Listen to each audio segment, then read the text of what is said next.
Sweet woman, your body is not a mountain for men to climb. Sweet woman, your body is not an ocean for fish to live in.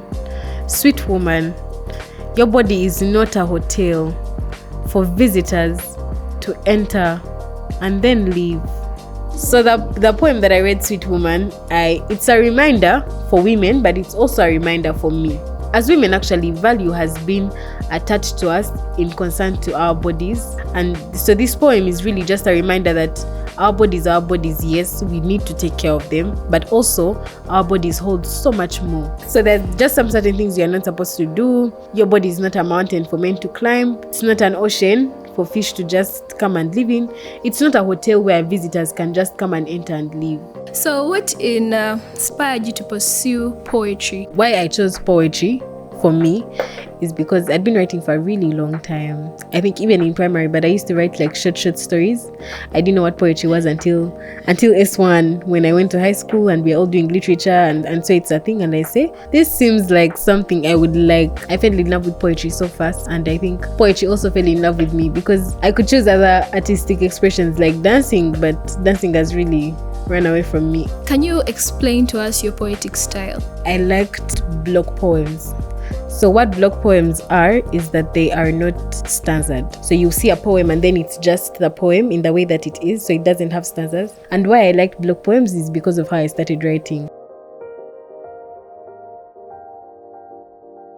Sweet woman, your body is not a mountain for men to climb. Sweet woman, your body is not an ocean for fish to live in.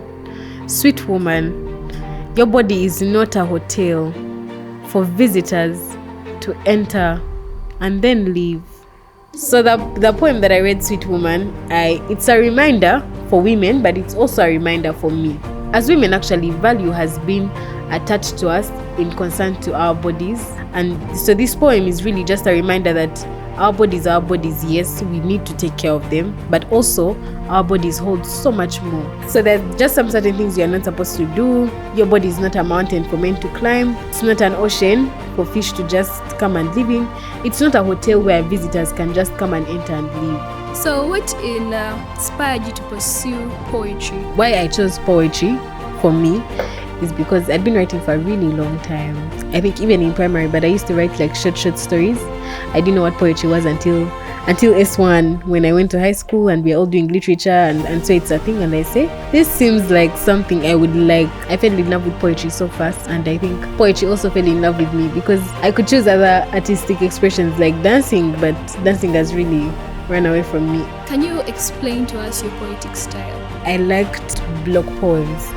So what block poems are is that they are not stanzas. So you see a poem and then it's just the poem in the way that it is, so it doesn't have stanzas. And why I like block poems is because of how I started writing. His mouth is a mountain of oxymoron. I'm dangerously pretty, he says. I want to be alone together with you, he says. I love your sweet disobedience, he says. He says he loves my sweet disobedience. My sweet, sweet disobedience. His mouth is a mountain of oxymoron.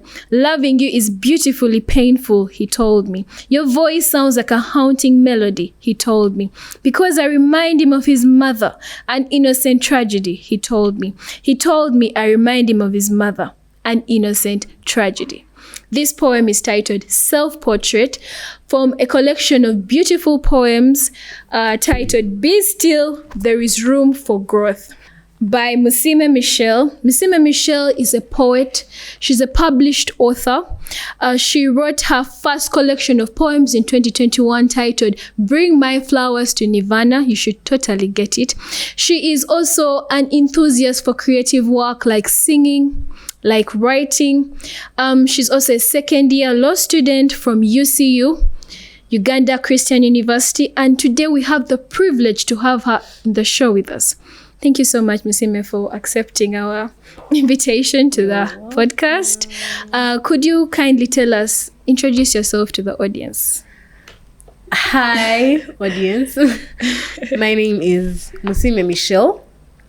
I am, as she mentioned, the published author of this book that she read a poem from. I am also a published writer. I've written this book as well, which is Bring My Flowers to Nirvana, published in 2021. I have also written in works such as Overthinker, that was published by Luwafu Road Press early this year as well, which is a very good collection of poems. I am a lover of the Lord. I am a born again Christian. I love to write. I get brain freeze every time I'm told to talk about myself. I love sunsets, which I think is sunsets are sunsets really.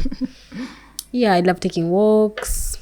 That's really about me. Wow. So what inspired you to pursue poetry as a form of artistry expression? Now I'm a very artistic person because I'm a creative, and I think that a lot of creatives we struggle with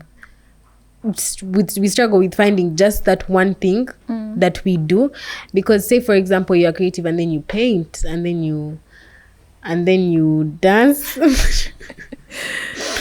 So for example you're creative and then you paint and then you dance and then you do so many things, so it's hard for you to say, okay, now this is the one thing I'm doing. So why I chose poetry for me is because I'd been writing for a really long time. I think even in primary, but I used to write like short stories. I didn't know what poetry was until S1 when I went to high school and we're all doing literature and so it's a thing, and I say, this seems like something I would like.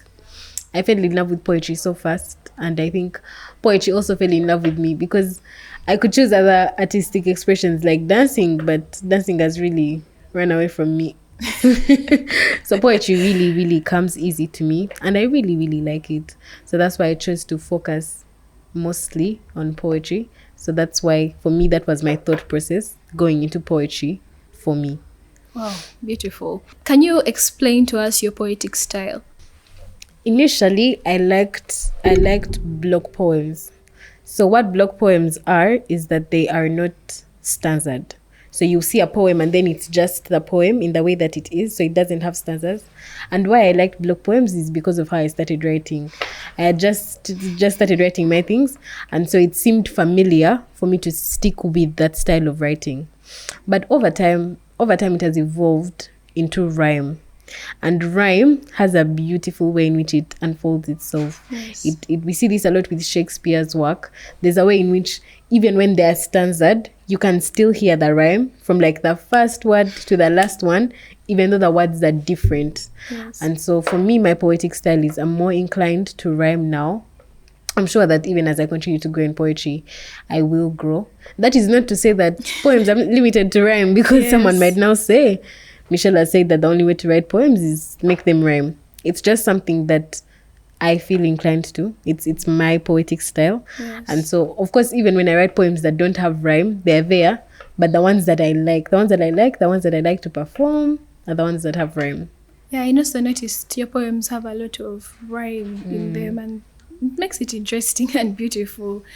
Yeah, so how do you approach the process of crafting a poem from initial stage to the final piece?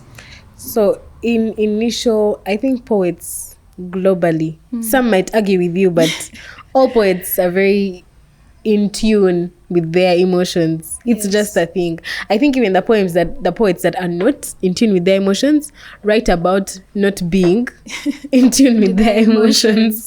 And at peak times of happiness, or at peak times of sadness, or at peak times of love or joy, you just write something as it is. Yes. And so if you're a poet, or if you're a writer, or if you're creative, even for artists, they just record. So for me, when I'm in the moment of the poem, I just write it as it is. Like I first just to pour. Yes. So that's the first step that I would do. This is my process. So I just pour the way that it is. And so if I'm out of the emotion, like maybe if I was sad in the morning, and that's when I read the poem, around afternoon time there, I'll come back and say, so how do I restructure the poem? And then I'll find that I wrote a line that didn't make sense. something like the dogs were crying, yet we don't have dogs. But that's what I felt like. And At so I that find a way moment, to, so I find a way to still maintain how I felt like in that moment, but also for it to make sense. Because if we were to have feelings the way that they were, I would not. I understand. yeah. Okay. So then that's what I try to do. I try to restructure. Then from restructuring and trying to make the things make sense, I add in poetic devices. So these would be things like symbolism. These would be things like rhyme. These would be things like irony. These would be things like images. I think the easiest way to start editing your poems is to look for the images within your poems. Yes. So an image would be, let's say the action has scream, or she screamed. So ideally an image would be to attach something to that scream. Yes. So then you would say she screamed like she had just lost her mother. So you see how different the poem is from saying she screamed, then she fell down. And then if you said she screamed like she had just lost her mother, then she fell down. When you add the image, someone is able to visualize the feeling. So they don't just feel it, they visualize it also. So I found that in my editing, so now I'm at the editing process now. So in my editing process, it's really easy to look for images and then add them in the poem so that they make sense. Then when all that is done, I read it back to myself in the mirror and try to recite it. So if I feel like, okay, this is it, I've done it. I am so blessed to have a group of friends of mine who are poets, the Luwafu WordPress people. Yes. And so if I feel like, okay, this is it, now it's done, I first send it there for panel beating. And sometimes it's, oh, this is so beautiful, this is good. And then sometimes it's, but is that like the irony is not making sense? Or, guy, you've over-rhymed, now it's starting to sound. So I also send it for panel beating. They first, criticize it. Yes. Yeah. And then after that, I take in the edits that they've made. Of course, we're still maintaining the shape of the poem. And then also, yeah. But I'm under the assumption, I'm under the idea that a poem is never finished. So I could go through that whole entire process and have the poem. And then when I'm reciting the poem, I feel something else and then add something to the poem. So it's not the same as the first draft. But that if we were to say the process, that would be my basic process. So what techniques do you usually use in the poetry? I know you already told us about the little ones you add, but what other techniques do you add in your poetry? So the other techniques that I would add, and the techniques that I find really beautiful, are techniques like juxtaposition and symbolism. So juxtaposition is really just an English word for it's an English word for contrast. So you put two things that are like, you really, really contrast two situations. It's, say, for example, like in movies, even film writers do it a lot. In movies, you'll have in one scene a mother and her daughter, and they're in the village, and for them, they have to wake up very early in the morning to even go and fetch water.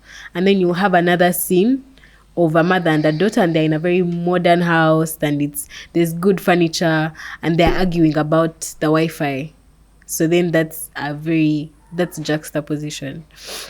And then also symbolism. Yes. I really like symbolism because why I really like poetry. I like poetry for many reasons, but I really like poetry because you can say something without saying it. Like, for if you've understood, you've understood. True. If you've not, you have said what I had to say. Yes. And I feel a lot that is with symbolism. I could use a curtain to symbolize love. But then for you, you've read the poem and the curtain for you is symbolizing joy. But for me, that's not what I meant. And so I like techniques that really let you run to the wildest. Like it can be this, it can be this, it can be this, it can be this. So I really like techniques like that. Another technique I really, really, really like is adding traditional language to our poetry. Yes. There the is Africanness. yes, like adding the Uganda in the poem. There are some poets that really, for them, they just recite in their language. That's it. They don't, and I really, really admire them. There's a gentleman, he's called Sebolule. He does his poetry in Uganda, Like, and it's so interesting even when you listen to it. And so when I started adding traditional languages in my poetry and I would recite it, I would notice that in some parts they're not understanding what I'm saying. Yes. But when you look at the whole view lens of the poem, in the hindsight of things, it makes sense. So I also really like that, because Africanacity, really. Yes, to bring in the Africanness, it makes it more real. Yeah. Like there are some exclamations I've seen you adding from maybe the Uganda word or Nyankole word, that if someone understands the language will really get it better.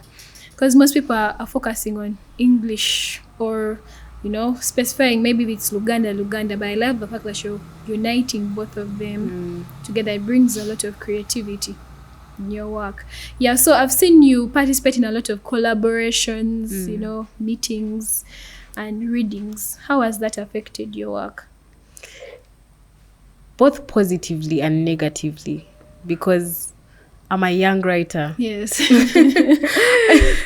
Okay, I could be 40 and still say I'm a young writer, but I'm a young writer, so I have to be very careful about the kind of spaces that I enter, number one, about the kind of platforms that I'm on, number two, true. About the kind of stages that I perform on also. That's very vital, because not only am I a poet and a writer, I'm also a poet and a writer that's very social media aware. Yes. So I post my work online. And so in the spaces where I'm going to perform, people are seeing. You might not think that people are watching, but people are always watching. So let me start with the bad things, then end with the good ones. Yes. So I think it has really, really affected me negatively, in the way that there was at a certain point in my life, around 2022, maybe 2023, there was a feeling of not feeling good enough, because the way that I recited, the spaces that I constantly went to in that time, there's just a certain way that the poets recited, because they were a bit older. Yes. And now for me, I'm very outgoing, so I would put myself out there. So for me, it didn't matter. Even if you're all old, me, I want also. Yes. But I started now to try to mirror how they were reciting, because I didn't think that what I was doing was good enough. And then also, I think they sort of fed into it. This also ties into being careful with the kind of mentorship that you have. Yes, because your mentors are very important. Because your mentor, even in the creative space, is supposed to lead the way, not supposed to tell you, I've done it like this, do how I've done.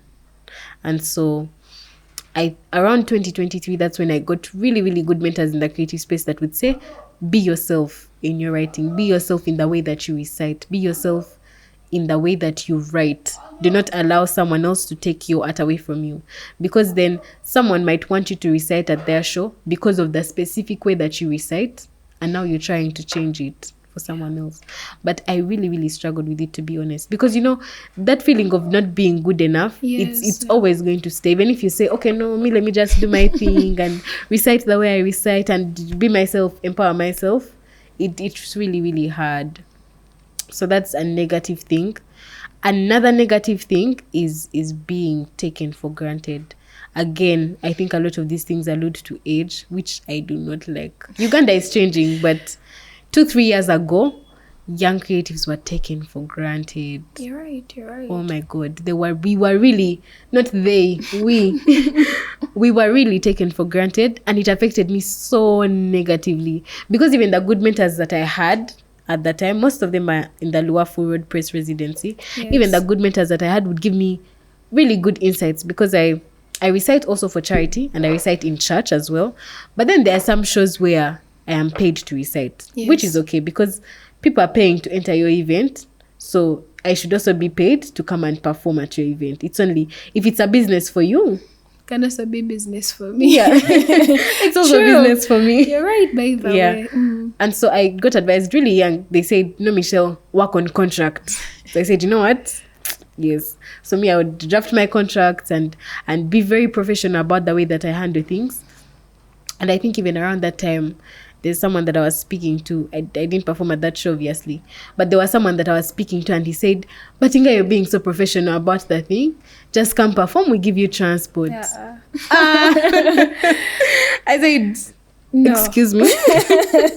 Excuse me. And these are people are paying 50K to enter your show. You want to give me 20,000 for transport because you think that it's even a good thing that you've even reached me, you know? And it really, really affected me negatively because I just started now seeing people badly. You start having the mind that, it seems, if this one could be like that, What and I of really, others? exactly, and I really held him in high regard, then now what about all of you? What about the rest? And to be honest, in the creative space, many people still up to now don't really appreciate it. They think you're just scribbling or you're just doing something. It takes a smart mind to come up with a good piece of poetry, to come up with a good book. And this is one thing most people out there still don't understand, especially the older generation. At least the Gen Zs, okay, our generation, we are starting to understand that it's really important to put yourself out there in a creative way. And it is possible to be paid for your creative work. Yeah, so I totally get what you are trying to say. Yeah, but God in all his mercy reshaped my narrative around that negative lens that I had in the creative space. So that's negative. That's how it negatively impacted me. You, yeah. Then positively, Tell us. Positively, it really, really gave me exposure. I know as creatives, we hate hearing the word exposure. Yeah. But positively, performing at those shows, performing on those stages, at those platforms, even just having relationships with poets that have good reputations. Yes. Really, really gave me so much good exposure. It helped me learn and grow. Performing as much as I perform, I think if you have me on social media, you know that I'm always performing. Performing as much as I perform sets a certain type of standard. So even me, I know the way that I performed last Saturday, this Saturday, I need to be better than that. Yes. So I need to keep on improving, raising the bar. Because if there's one person who keeps on coming for my shows and they're getting the same exact experience, you're how right. am I helping my supporters? So it has impacted me positively in that it has built muscle around my poetry. Like people who gym and then every time they're going, they're carrying new kgs. Yes. I feel like it's in the same way as me. And it has also helped me be very, very business minded because I have found a way to draw that line between having poetry as a business and then also having poetry as a ministry. As I mentioned earlier, I'm a Christian and so I like to do poetry for the Lord, but also poetry, it helps me to do the different things that I want to do. So it even helps me save in my savings. Most of the savings that I have are based off what I was paid when I went for shows. I now have I have an organized system of bank accounts. I have an organized system of my budgeting. I know how to frame my things, and that's because I've had to learn. Because if you don't learn, Uganda will show you. They will use if you don't know the difference between remuneration and being paid for a show, you can just actually be brainwashed into thinking it's the same thing. So it's also really helped me to be business minded, even in just publishing my book, because I could just have the poems and keep posting them on Instagram. But I said, no, how can I make this? How can I make this a business? How can I be a young entrepreneur? How can I create real change?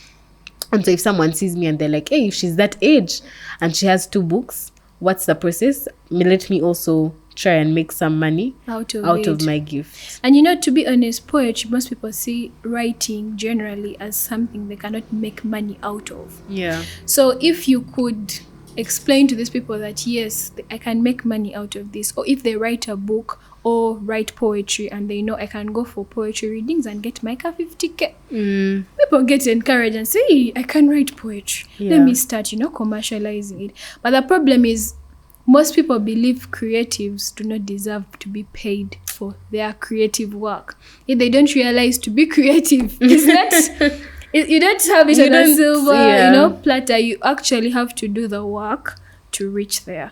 I'm happy at least you've gotten some good positives out of this.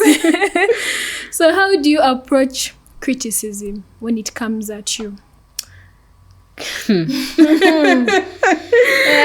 This is a tough one, but criticism is harder I've come to notice with my more personal poems. Okay. Like with my, there's a time in my life, of course, before the Lord found me. Praise be to the Praise Lord. be to Jesus. I had some serious, I just did not like, okay, not liking people sounds rude, but I felt uncomfortable being in people. Not even just because, oh no, I'm an introvert and I thrive better alone, but it was like a thing of, the space is getting closer. I am having a hard time breathing. You guys are so many in the room. So I used to write so when I came out of that time, I wrote about that time. And before, actually, that was the poem. The poem was called Panic Attack. It's in the book. Yeah, I've seen it. Before that poem, I had been approaching criticism really well. Yeah. Mitchelle, why don't you change this and this? I say, yeah, by the way, you're right. It's making sense. But when I forwarded that poem when I said, hey guys, what do you think? And it was a real panel beating of, oh no, but people don't cry like that. And me, I'm like, I cried like that. What do you mean, people? Are you serious? What do you mean? They told you. Okay, yeah, they didn't say it in that word, in those my words. God. It's not as harsh as I'm making it sound. Yeah. But for them, they were saying it out of love from the viewpoint of, if all of us have failed to understand the poem Bambi, that means, because we are like 5, that means also if you take it somewhere else, unless someone has gone through the same exact thing you've gone through, they might not Get you. They might not get what you're saying. Yeah. And it was so hard for me. It was so hard for me because I was thinking, you guys, I really felt like this. Like the poem is perfect. Don't change anything. Don't move any line. Don't stanza anything. Yes. But they were very patient. They were very, very patient. So we went through the poem slowly and made it make sense. But it was harder for me because it was a very personal poem. Yeah, and you didn't want it to be diluted. I understand that. Yeah, I understand that. I feel like with criticism, even now, I'm still learning. As creatives, we are always learning. Even now, it's still a bit harder for me to criticize my personal poems, especially those that are so because all my poems are close to my heart, but those ones that are so close to me, it's so hard, but it's helpful because the poem needs to be structured well. And you need to grow also. So you cannot only base on your opinion. on what I think. Yes, okay. Yeah. So can you discuss any projects you're working on currently? Any collection you're cooking up? Can you tell us any of the projects you're working on? Yes. Actually, in my introduction I failed to mention, I failed. I forgot. Yes, okay, you can tell us now. I forgot to mention that I am also the CEO. Is a big word. Please CEO. say it's such a big word. It's Executive director. I am the team lead. I am the team lead and also founder of Ibumba Creatives. Wow. Ibumba Creatives Uganda. So Ibumba Creatives is a creatives platform. It's serious. I was going to say it's not serious, but it's a serious creatives platform.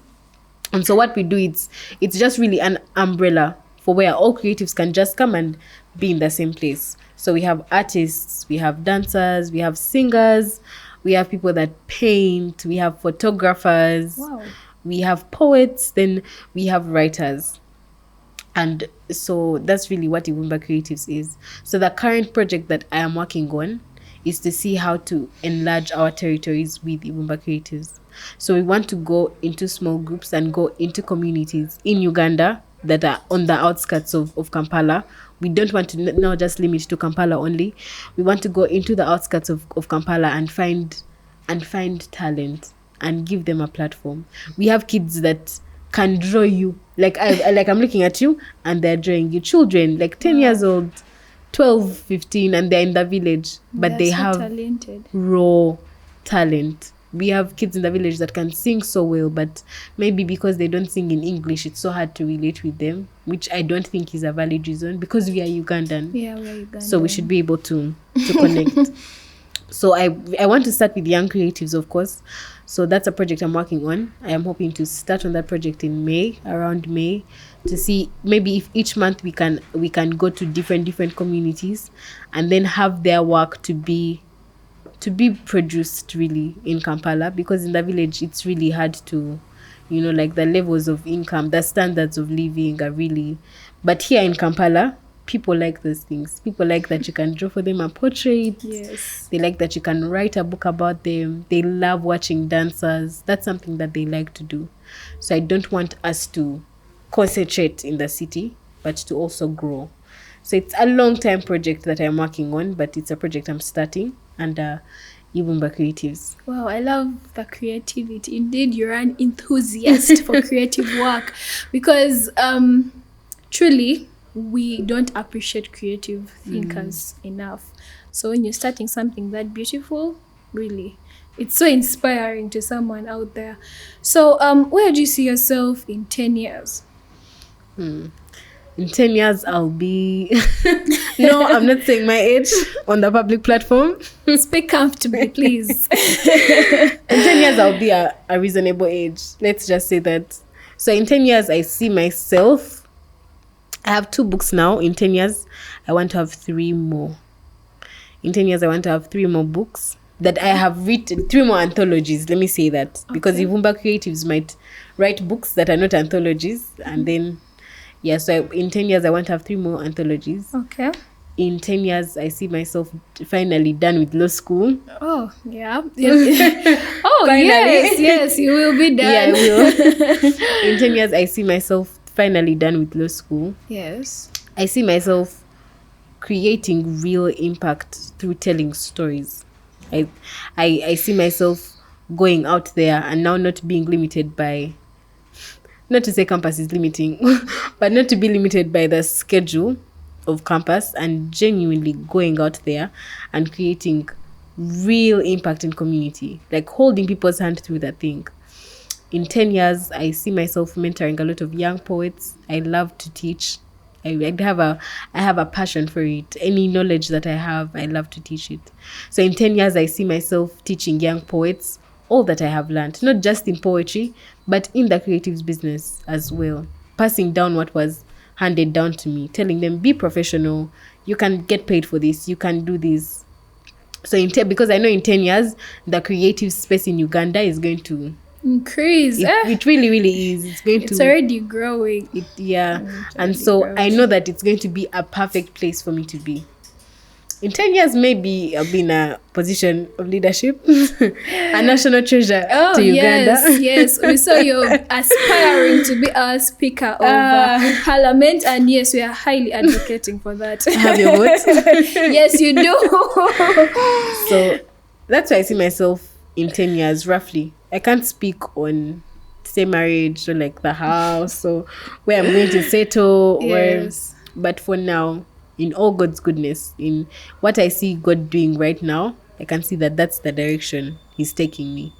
I like that you mentioned helping people and, teaching young people. Because to be honest, I feel like if you do have a calling, it should be in that line of changing a life and someone mentoring another person, and someone feeling like I changed because I met Mitchelle and she had a huge impact in my life. Yeah, so we shall be praying for you. Okay, what advice would you give a young person out there that wants to do something with their life, but they are not bold enough to step out of their comfort zone and say, I want to do something great with my life? What advice would you give them? I would tell them... I would start with a very short statement that says, progress, not perfection. A lot of the times why we don't start things, or why we want to be great, but we fear to start it, is because we fear that we won't be good at it. Yes. But the truth is, no one's ever good at it the first time. It's not... Athletes don't start by being resilient on day one. They build resilience over time. I did not start writing books in S1 when I found out what a poem was. I grew along the way and had a proper understanding of poetry. And so with that progress, it helps. I do not want to lie to anyone and say that they're going to start on the first day and have it all figured out. But part of the journey and part of the process is the most beautiful part. And your journey could inspire someone else. And the truth is, it's a harsh truth, but the truth is, if you don't start now, you're just wasting more time. Because a dream that is placed on your heart, it's going to eat you. True. You're not going to settle. You're not going to settle until you have started that project. You're going to dream about it. You're going to write about it. You're going to tell all of your friends, you guys, I'm going to start this next year. And until you have started it, it's always going to be on your heart. So instead of starting later, why not just start now? Because eventually along the way, it's going to happen. You're going to want to pursue the dream that you have. So it's always better to just start to save time. Yeah. So I would tell a young creative out there that's really, really struggling that they don't have to be perfect the first time. No one is. Honestly. No one is. They just have to start. From the starting, they'll know what to do along the way. It might be hard, but eventually it gets easy. And in that way, you will find people that will hold your hand through the process. You will have started. You will have progress. Do small things every day that help you achieve the end goal, that help you achieve that dream. And so with progress, you will then find yourself being really good or being really, really talented. And don't keep that dream in your heart. You could really change someone's life. What if you're going to find first the cure for cancer? Then now because you're fearing to do biology. Honestly, to be honest, I feel like most of us are so afraid of failure that we think we are so afraid of failure that we limit ourselves. Yet actually you cannot reach success without failing. Yeah. And it's healthy to fail because I will not do that again. Yeah. I will not go back there again. So the perimeters of where you are heading narrows it down for you. So yes, I second to your words of wisdom. We should put ourselves out there. It's okay, we shall fail on the first video. It's okay, we shall fail on the first writing. But it's a step to something bigger that's coming ahead. Thank you so much for that. So could you kindly read us a poem of your choice? It could be from the book or something you're currently working on. And also let the audience know where we could get a copy of this fantastic book, Be Still, There's Room for Growth by Mitchelle. Yeah, so please can start with the poem. I can start with the poem? Yes. Definitely. Let me... what poem to read? I think I'll do this one. So this poem is in the books, Be Still, There's Room for Growth. And the title of the poem is Sweet Woman. Okay. Sweet woman, your body is not a mountain for men to climb. Sweet woman, your body is not an ocean for fish to live in. Sweet woman, your body is not a hotel for visitors to enter and then leave. You can find my socials. My socials are Tumwesije X on Instagram and then Tumwesije Just on X on Twitter. All the information you need to know about where to find this book is on my Instagram. All the processes, all the steps you need to take to access this book are there on my social media platforms. But then for this book, it's available in Aristoc stores. I know that currently the Aristoc at Acacia is closed, so you can find the other Aristoc outlets. This book is available for sale there.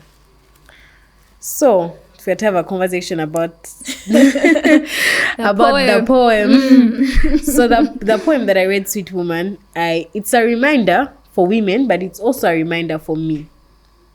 Because I think as women actually, value has been attached to us in concern to our bodies or in concern to access that people have to us.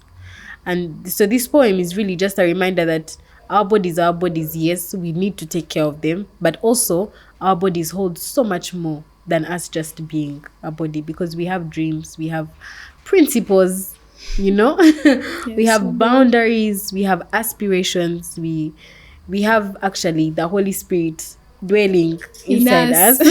Yes. So there's just some certain things you're not supposed to do. Your body is not a mountain for men to climb. It's not an ocean for fish to just come and live in. It's not a hotel where visitors can just come and enter and leave.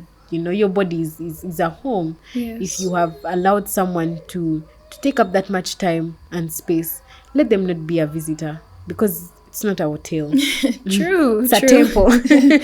So basically, we should respect our bodies. Yes. And value what God has done with us. Yeah.